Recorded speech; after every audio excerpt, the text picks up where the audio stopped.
Hello, friends. Today there will be a rather difficult, but interesting question, a topic on which there is very little information on the internet. Few of us have ever touched on the topic of investments, money from the standpoint of morality, Christian values, universal human values. In our everyday communication, we have heard more than once only one point of view: money, wealth is evil.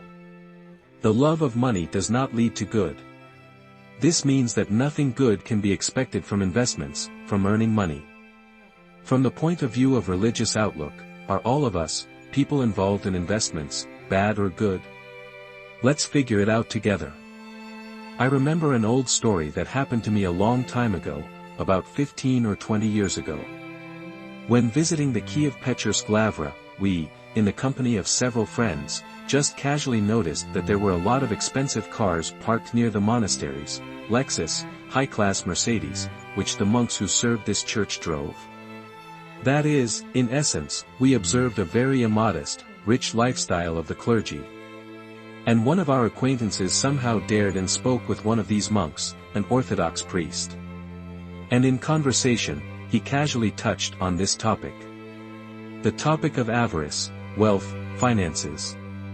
To which, to put it simply, that priest simply answered something like this: you are right, human flesh is weak and sinful. And we, priests, are no exception to the rule. We are also living people. It was simply impossible to tell him anything else, to answer us, since the immodest lifestyle of these particular priests, the material wealth that they personally owned, became obvious to everyone. So much so expensive and luxurious houses, status cars were parked at that church in Kiev, all Lexuses and new Mercedes. I think you, as investors, will find this topic quite interesting. So, let's figure it out. What can you find on this subject, on the topic of investments, in the literature on investments, including in foreign literature? There is a separate type of investment, even a class of investments, which is called sin investments, in American economic terminology. This includes any investment in those areas of business that can be called immoral and unethical. For example, a business related to the sale of cigarettes, alcohol, weapons, and so on. To be honest, the most profitable dividend stocks are shares of tobacco companies and alcoholic beverages. According to statistics, over the past 100 years, investments in such companies have brought the most money to their owners. And when you hear the idea that you need to sell your soul to the devil, you imagine it like this. The devil comes to you and tempts you: will you buy a share of such a company or not? Will you do this or not? If someone trades in this, then such behavior lies entirely on their conscience. If a person's morals and ethics, his spiritual foundations are weak, then he can succumb to such temptation.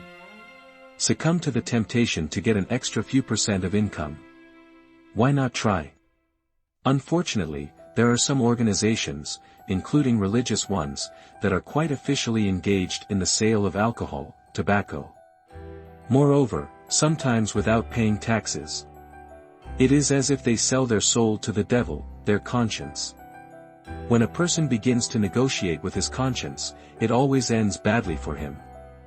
I will not justify these investors, these people now. Capitalism as a general system, as an economic model, has absolutely nothing to do with it. Although many are trying to tie it together, trying to blame anyone usury, any monetary and market relations in sinfulness. For example, in some religions, traditionalist societies, they tried to ban usury and interest on loans.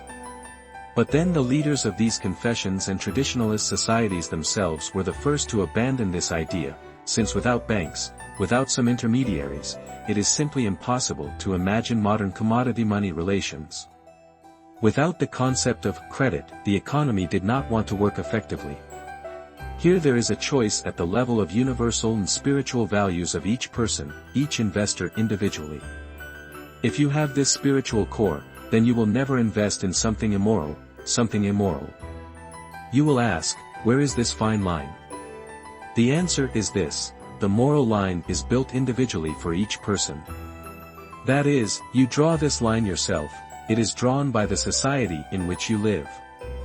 For example, The famous investor Warren Buffett always said, "We will never even consider the idea of investing in tobacco and alcohol companies. We simply made a collective decision, we will no longer evaluate companies from the list of so-called sin investments. We do not care about profitability at such a price." You know that in the US society is one of the most religious, most people are very religious. A kind of moral choice. How does any person decide what field to work in, who to communicate with and who not to? What to spend your money, your resources, and your free time on, and what not to? You understand that work, for example, in the escort industry, prostitution, pimping, is selling your soul to the devil. Despite the apparent high profitability, such activity has unobvious costs, loss of mental balance. In fact, the result is a crippled soul of a person, the human psyche is broken. You understand this, but, for example, a young stupid girl who suddenly needed easy money for some reason does not understand this. We say that ideally there should be a person's free choice, free will. But we stipulate that the role of educational institutions is also very important.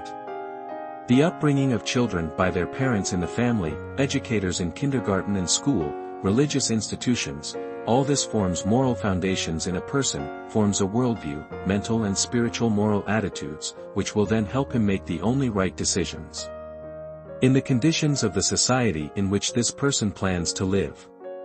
What is allowed in one society, in one country, may be prohibited, not allowed from a moral point of view in another society, in another country. And just as you don't go to someone else's monastery with your own rules, so everyone has their own moral principles, including in such activities as investing, financial habits and literacy. That is, you, as an investor, even before you are going to invest your money in something, before you look at the company's financial statements, you must conduct a kind of audit, check this company also from a moral point of view. But won't I harm people by doing this? How useful will all this be for them and what will be the consequences? Comprehensive analytics, the presence of spiritual values, this is what distinguishes a reasonable person from a savage. A reasonable investor from a simply stupid, limited person. You understand that if you sacrifice your conscience once, a second time, then this income obtained in this way will not bring you either psychological comfort in old age, or happiness, or joy in life. You will be constantly tormented by the worm of doubt, the question, did you do the right thing? It will be very, very difficult to whiten your conscience in old age. If you carefully study, for example, the Gospel, read it thoughtfully, you will understand that it is actually written about wealth, about treasures. But about spiritual wealth and about spiritual treasures. And not so much is said there about material wealth, about finances. The most famous quote that is usually remembered sounds like this: "It is difficult for a rich man to enter the kingdom of heaven." Everyone knows this story. I will try to tell it briefly and simply. A man came to Christ, a young man who asked to enter the eternal kingdom of God. Like, "I kept all the commandments, do not kill, do not steal, I honored my father and mother." Then Christ invited this young man to follow him, but this young man, as it happened, was rich and did not want to follow him. After all, he was accompanied by a huge train of material values, a burden of responsibility, stinginess, unwillingness to part with his money, unwillingness sacrifice. As it usually happens, you first need to sell your property, your house, and only then go to the kingdom of heaven. And he himself was not ready to leave everything overnight and follow Christ. Although there seemed to be no formal obstacles. And then Christ turned to his disciples and said this famous phrase: "It is difficult for a rich man to enter the kingdom of heaven. It is easier for a camel to enter the eye of a needle than for a rich man to enter the kingdom of heaven." And this quote is often repeated by populists, they use it incorrectly. They say that somewhere in the Bible it says that wealth is some kind of unambiguous evil. Although this is not true at all, Christ himself did not say this. He did not say that it is completely impossible to enter the kingdom of heaven. He used the word difficult. It is difficult for a rich person to enter the kingdom of heaven. But a person himself chooses what efforts he will make to achieve his goals. After all, nothing prevented that young man from simply going and following Christ, pushing thoughts about money into the background. He simply did not want to do this voluntarily. He was pulled back, as if by a heavy burden. This large accumulated capital weighed him down. But there is no black and white in life, there are always halftones, shades. For example, a follower of Christ, the Apostle Paul, also touching on this topic in the New Testament, says, "The love of money is the root of all evil." That is, it is not money itself that is the root of all evil, but the love of money, that is, a pathological love for money, for everything material. In most religions, including Christianity and Orthodoxy, there are no such unambiguous indications that something is evil in itself. Money is not evil, but the love of money, worship of it is evil. The human body is not evil, but lust is evil. Alcohol is not evil, but its abuse and alcoholism are evil. Even poison is not evil. In small doses, poison can even be a medicine, but using poison for evil purposes is evil. Do you feel the difference? At what point does something become evil? At the moment when it begins to possess you, to cloud your mind, to possess you. When you give in to temptation and try to buy with money what cannot be bought with money, love, friendship, people's attitudes. When you direct money and investments not for the benefit of people, not for the benefit, but to harm. And in general, one of the main ideas, for example, of Christianity, is the idea of free will, freedom from sin. You should not allow anything to possess you completely, entirely, your thoughts and feelings. If the love of money becomes the meaning of life, if a person does not see anything around him, walks over people's heads, bringing suffering to everyone around, and not good, then such investments and such hoarding really turn into evil. In other words, the most important criterion is a person's thoughts, his desire to make things better for people and himself. That's why I said in my previous videos that the best investments are those that are aimed at creating real benefits for people, real benefits for society, creating goods and services. And not at speculation and derivatives, at deceiving or misleading other people. This is good both from the point of view of investment stability in the long term, but also from the point of view of peace, happiness, and the moral aspect of human life.